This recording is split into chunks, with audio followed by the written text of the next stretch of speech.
Good morning, everybody. It's Pastor Rick, Broadman Baptist Church, and this is the Broadman Word for November 10th, 2023. And today's title is Flip the Script. We're going to be talking about Luke 27, 6:27 through 31. So let me read it to you. So, but to you who are listening, I say, love your enemies, do good to those who hate you, bless those who curse you. Pray for those who mistreat you. If someone slaps you on one cheek, turn to them the other also. If someone takes your coat, do not withhold your shirt from them. Give to everyone who asks you, and if anyone takes what belongs to you, do not demand it back. Do to others as you would have them do to you. So, this is some pretty hard stuff in terms of Jesus's requisition, or I guess exhortation to us about how to be in this world and how to love. And there are a lot of things to celebrate, particularly tomorrow being Veterans Day, and people who showed an enormous amount of love, either with their service or the ultimate sacrifice. For people they didn't even know, but they believed in them and their right to be free and the ideology of a free and democratic society. And so they thought it was worth it to make whatever sacrifice was necessary, even up to the point of sacrificing their life, which has been unfortunately all too necessary. And the flag draped coffins on our TV screens shouldn't be ignored, or we shouldn't get used to that. It represents an immense amount of love, and it represents an immense amount of sacrifice, and that is to be honored. Moving forward, even to today, we have lots of military conflicts going on, and that's not to be minimized at all. I want to put it in a slightly more everyday or a more real situation that we might come across, not being soldiers and not being where all this is happening. It's just the everyday interactions with people, and even if they're people you know, or maybe they're just people you see or are aware of, and all the various affiliations that we have today. Unfortunately in Ohio, issue 1 and issue 2 were passed, and there's nothing to be done about that now. But it doesn't change our job. It makes it bigger, but it doesn't change our job. And more specifically, with these passages in Luke from the words of Christ, we are to be different. The rationale for these exhortations from Jesus is love. We're to love our enemies, do good to them, and all the other scripture from Luke 6. And we're bound to run into people who are just as happy as could be about abortion in issue 1 and marijuana in issue 2, and all manner of social issues that are either being promulgated or legally enacted, or in all of the above. And so we need to do what we're supposed to do for those folks. We're supposed to pray. We're supposed to be different. We're not supposed to have the reactions of the world. We're not supposed to have anger or angst, stress, anxiety, fear. We're not supposed to have these things. We're not supposed to direct it at anybody. And certainly these folks aren't our enemies. We don't struggle against flesh and blood. We struggle against the dark forces that make them the way they are.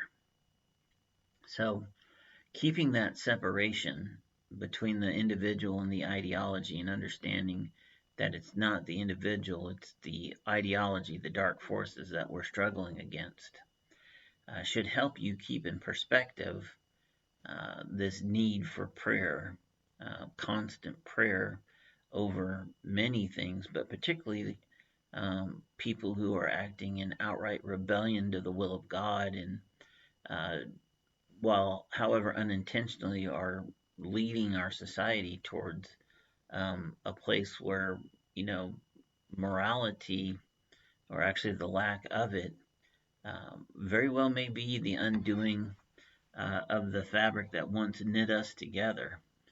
And with all the hyper individualism and groups and um, things that are dividing us instead of uniting us, and people being angry and wanting their own, and just on and on and on, there needs to be love, a demonstration of love, and not just human passionate love. I'm talking about spiritual love. There needs to be, from the church, a concerted focus to flip the script, meaning to not be people of division or strife or anger or stress or fear, or um, over emotional responses, and certainly not violence.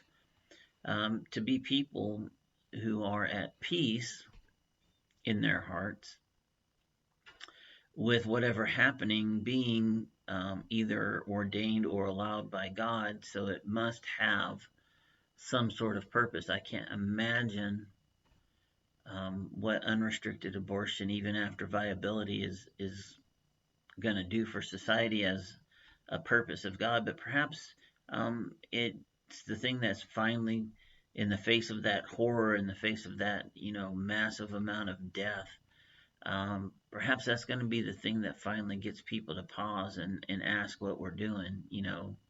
Um, Perhaps that's going to be the thing that finally opens people's eyes for the need for a relationship with God.